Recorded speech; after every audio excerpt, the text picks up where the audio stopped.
The second book of Samuel, session 28. Session 27 was really special, where Yahuwah is teaching us something very important for our end day journey, how vengeance does belong to Him. Now, we can trust Him. And we also say, just like David, I'm not going to take vengeance on this dog that is blatantly opposing me and spreading lies. Men of renown, Shimei, men of renown in the media that are spreading lies and that are um, spreading propaganda and enticing the world against us, like Shimei was against David. And David said, it may be that Yahuwah will look upon my affliction, and Yahuwah will requite me good for his cursing today. We also have the same attitude, and with that attitude, we read the rest of 2 Samuel 16. And as David and his men went by the way, and of course you can take a pen and underline the way, because Yeshua is the way, the Torah is the way, and we follow David, the beloved, on the way, the right way. We don't go with Shimei, we go with David. Shimei went along on the hill's side over against him, and he cursed as he went. He threw stones as he went over the hill, and he cast dust. So Shimei is going over the hill, and David is going by the way. And the king and all the people that were with him came weary, they became tired, and they refreshed themselves there by the way. And Absalom and all the people, the men of Israel, came to Jerusalem, and Ahithophel with him. So here we've got three groups. We've got David and his men, the beloved and all those who stay loyal to the king. They are on the way. Shimei, the men of renown in this world that is spreading lies and false reports, they are going over the hill. And then we've got the Antichrist and all the people of Israel that he has stolen from King David. And they came to Israel, to Jerusalem. And of course, they've got the man, the brother, the foolish brother who gives false counsel with him. And it came to pass when Hushai the Archite, remember this is David's friend, that David sent back to Jerusalem to be like a spy for him in the enemy's camp. When Hushai, David's friend, was come unto Absalom, that Hushai said unto Absalom, God save the king, God save the king. So here it might look to some people that Hushai is changing sides. But Hushai is loyal to David. He wanted to be with David. Remember what he did? He came to David at the top of the mountain, and Hushai had his clothes rent, and he also had earth upon his head. He was in mourning, and he wanted David to be restored to his throne. But David said, the time is not now. The enemies must have their opportunity, and then God will requite the righteous ones, and the evil ones will be destroyed. So Hushai, until that happens, you need to serve me in such a way that you are able to survive within the enemy's camp. So Hushai says, God save the king to Absalom, who's not the rightful king. But currently, he has taken over the throne. So in the eyes of the world and Shimei and, the media and the governments and education and universities and, all these agencies of the world, Absalom is king. So Absalom said to Hushai, is this your kindness to your friend? Why went you not with your friend? Why didn't you go with me from the beginning? And Hushai said unto Absalom, no, but whom the Lord and this people and all the men of Israel choose, his will I be, and with him will I abide. Okay. Hushai answers, well, in the beginning, it was, David. I was with David, yes.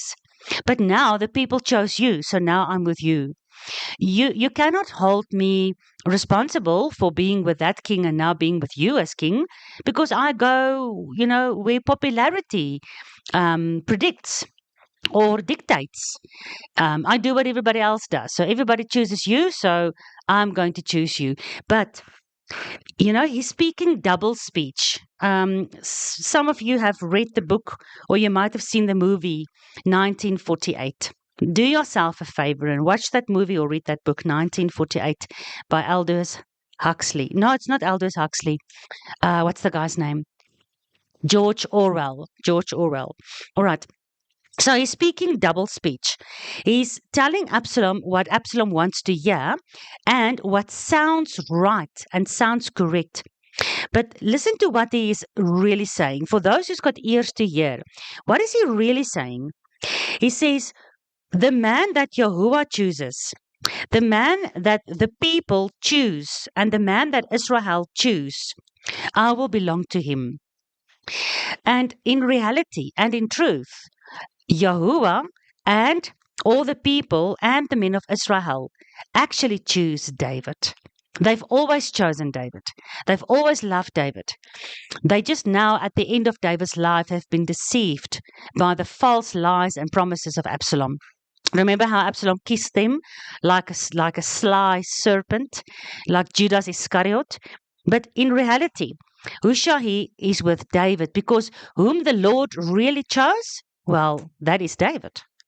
But as some of us might have work to do, like Esther and like Hushai, within the enemy's camp in the end days, we learn that even, I don't know, this is just my opinion. Even through us normal, fleshly human beings, God can do the wonderful, difficult to understand work of being inside the enemy's camp, confounding the counsel of the enemy. Look here at 1 Kings chapter 22, verse 21 to 23. And there came forth a spirit and stood before Yahuwah and said, I will persuade him. This is now about Ahab and all the false prophets that are pretending to speak for Yahuwah. And Yahuwah said, how will you persuade him? And he said, I will be a lying spirit in the mouth of all the prophets. So Yahuwah allowed the lying spirit in the mouth of all the false prophets in front of King Ahab in 1 Kings 22. Here, Yahuwah is allowing, he in fact is sending Hushai into the camp of the enemies to go and be the lying spirit, to bring counsel, because now Ahithophel, the foolish brother, Absalom is going to trust Hushai more. And he's not going to take the counsel of Ahithophel. Ahithophel really wants Absalom to survive, but Hushai wants David to survive. And here Hushai is endearing himself. He's almost doing the same as what Absalom was doing, kissing like Judas Iscariot is kissing the Antichrist. Even if everyone chooses the Antichrist, we don't really follow him.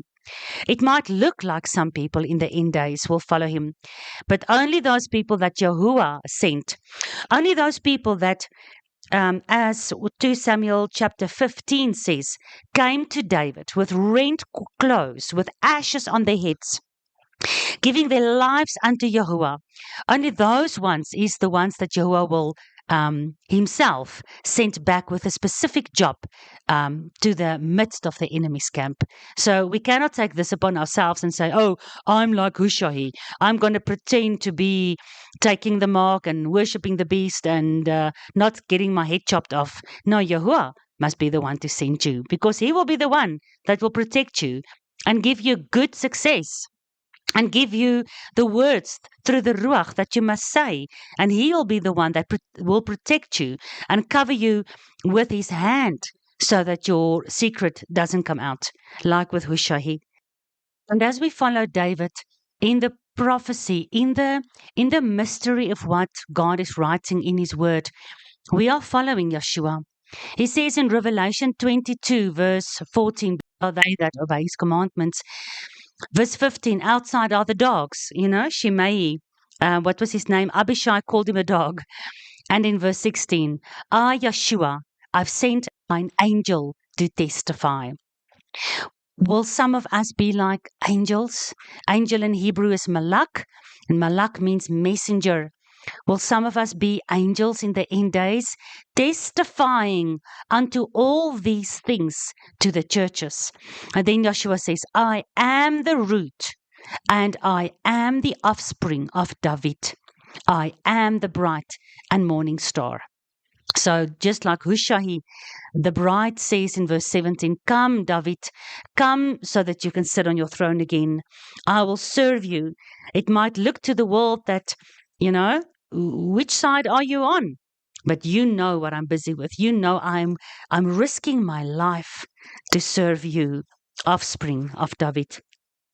We continue with 2 Samuel 16, verse 19. Hushai says to Absalom, may God save the king, and I'm with you now. And again, whom should I serve? Should I not serve in the presence of his son, as I have served in your father's presence? So will I be in your presence. So what he's saying, you know how well I served my father. You know what a good and faithful and clever man I am. And just like I served your father with all my goodness and faithfulness and cleverness, I give all that to you now. Then said Absalom to Ahithophel, give counsel among you what we should do next. And Ahithophel said to Absalom, go into your father's concubines, which he had left to keep the house. And all of Israel shall hear that you have abhorred all of your father. Then shall the hands of all that are with you be strong. So here in the beginning, Hushai doesn't really have a foothold yet. He's going to worm his way in slowly but surely. Ahithophel has got an evil counsel here for the Antichrist. And we've dealt in regarding this issue. Because remember, it's 10 concubines. I showed you this in the previous session.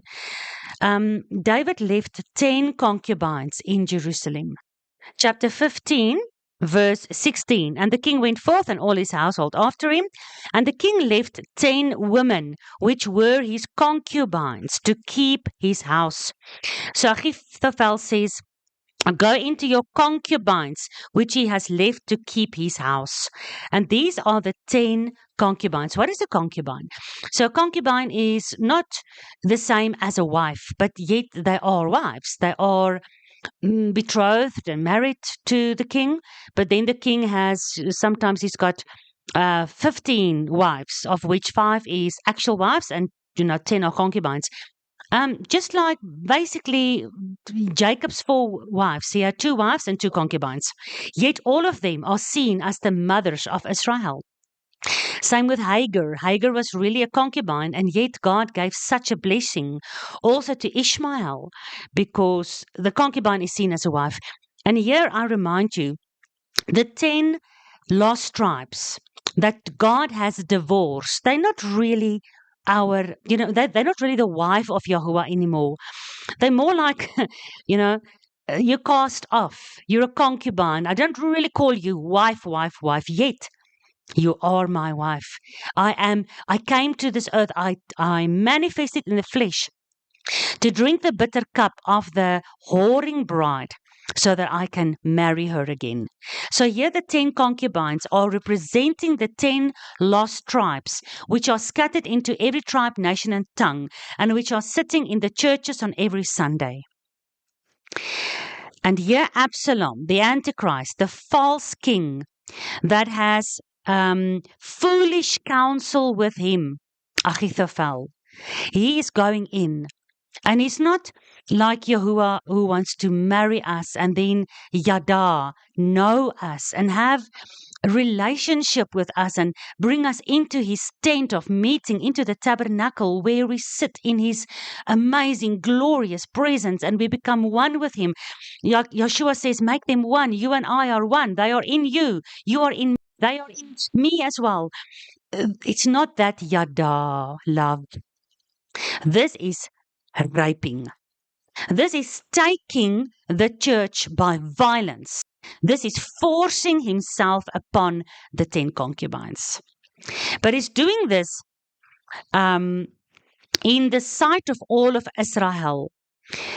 The Antichrist is sleeping because to know God, like Adam knew his wife, is to have sex. It's sleeping. It's yada.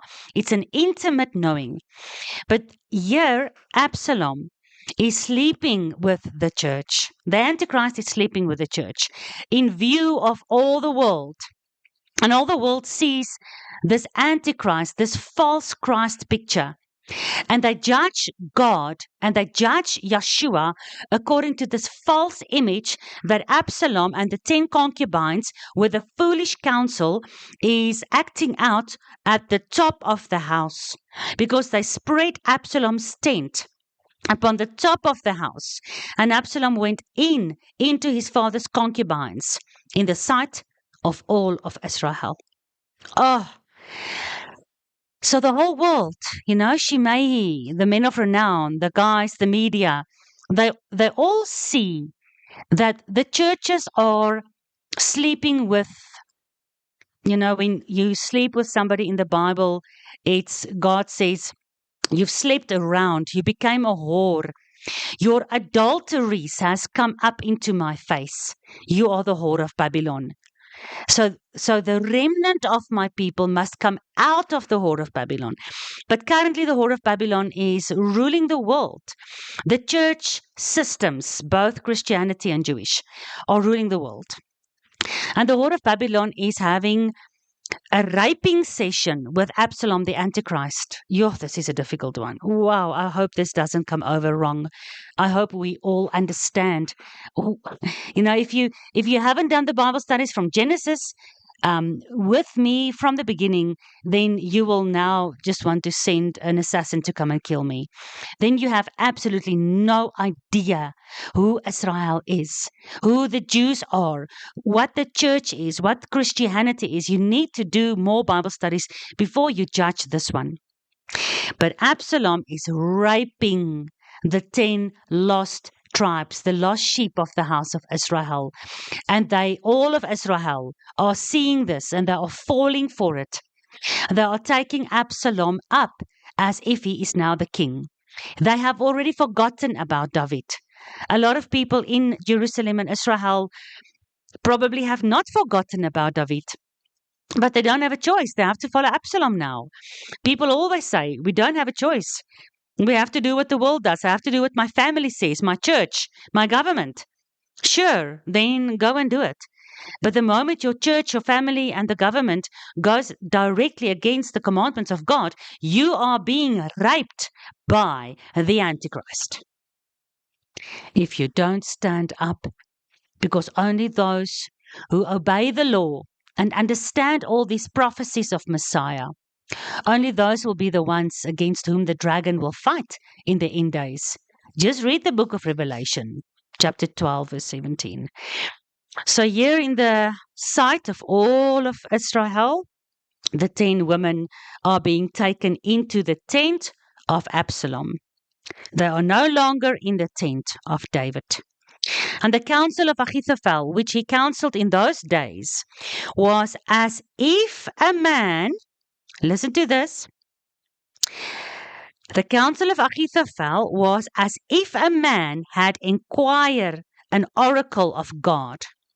So was the counsel of Ahithophel, both with David and with Absalom. What is the Bible saying here? This is a very important thing, because really Ahithophel is now the false prophet. Absalom is the Antichrist, and the 10 tribes are, the church is the whore. And all of Israel are following this whole system that Satan is running. The Bible says Satan is behind the beast, the Antichrist, the false prophet, and the whore. All right. And the second beast. No, yeah. But what is happening here? Now, Ahithophel, who is standing in the mystery, symbolism, and prophetic picture of the false prophet, he's giving foolish counsel. But his foolish counsel is as if it came from God. Because why? When he was still with David, he was a godly prophet. Now that he's with Absalom, he is a foolish prophet. But in the eyes and the ears of the world and Absalom and all the people of Israel and the church and everybody, it's like it's God's words, right? And I mean, honestly, go to any church on any Sunday or any Easter Friday or any Christmas 25 December day, and you will hear them speaking blasphemies against Yahuwah, against his Torah and against his true Messiah. But it will be as if they are speaking an oracle, a word from God. What we are hearing on the news, on the radios, on TV, in the mega church systems of the world, what we are hearing are foolishness, utter nonsense. But the world and the churches and the people of Israel and the rest of the world is eating it up as if it is a word directly from God, as if they are representing God. Here it is, as if Ahithophel is representing Yahuwah. In those days, Ahithophel's counsel was as if it came directly from God. That's what the people thought. And that's what they're still thinking today. Oh, it is not something to laugh about. So the word oracle, the normal meaning in today's dictionaries, an oracle, if you watched, what's that movie? Matrix, then they always say, you have to go speak to the oracle. Who's the oracle? It's a priest or a priestess acting as a medium through whom advice or prophecy or counsel was sought from the gods in classical antiquity. So, an oracle, if it is a noun, it can be something like a prophet. If we look at the word oracle in Hebrew, it is dabar. And you know by now, dabar means word. So, this counsel of Ahithophel is as if it is an oracle or the word of God, and everybody is trusting him. I'm going to read you something on Wikipedia regarding an oracle.